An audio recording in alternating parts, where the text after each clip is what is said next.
بسم اللہ الرحمن الرحیم۔ ایک لڑکی کی شادی کا واقعہ۔ شادی سے پہلے ہی میں ایک ناجائز بچہ ضائع کروا چکی تھی۔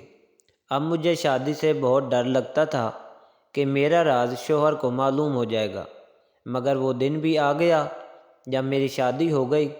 میری ماں نے شادی کے دن مجھے ایک مالٹا دیا اور کہا کہ اس کو اپنے پاس رکھنا، کچھ بھی ہو جائے یہ تم سے دور نہیں ہونا چاہیے، تمہارا راز کسی کو معلوم نہیں ہوگا۔ تو میں پہلی رات بہت ڈری ہوئی تھی۔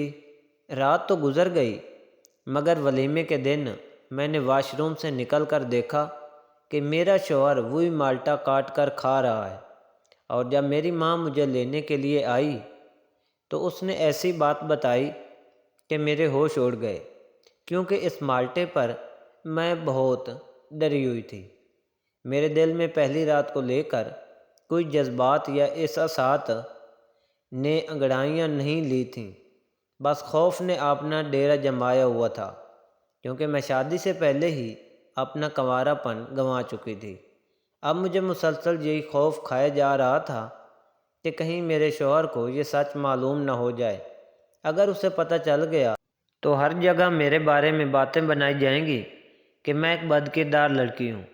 مجھ سے ایک گناہ انجانے میں ہو چکا تھا، اور دوسرا گناہ اس ناجائز بچے کو ضائع کروا کر میں خود کر چکی تھی، اور اس کے باوجود اب میں یہی چاہتی تھی کہ میں کسی کے سامنے نہ آؤں،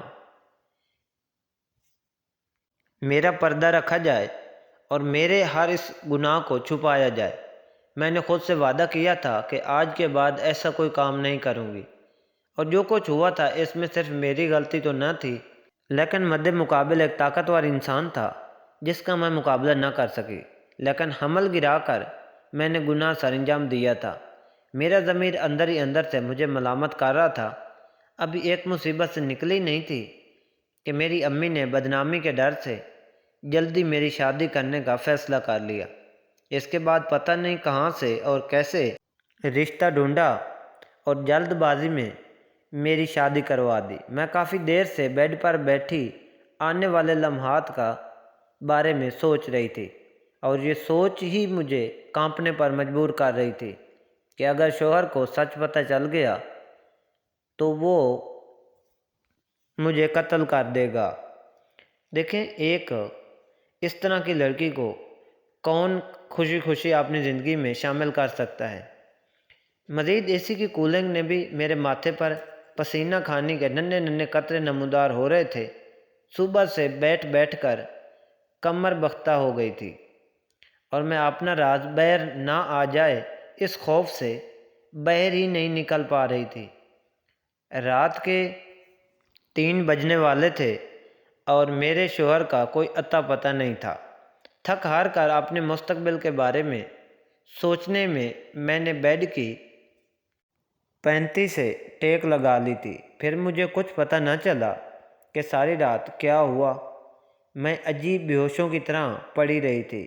صبح میری آنکھ کھلی تو شوہر میرے برابر میں سو رہا تھا۔ اسے دیکھتے ہی مجھے حیرانگی ہوئی۔ میں نے جلدی سے اپنا لہنگا سنبھالا اور نہانے چلی گئی۔ جب باہر آئی تو شوہر ہنوز نیند کی وادیوں میں گم تھا۔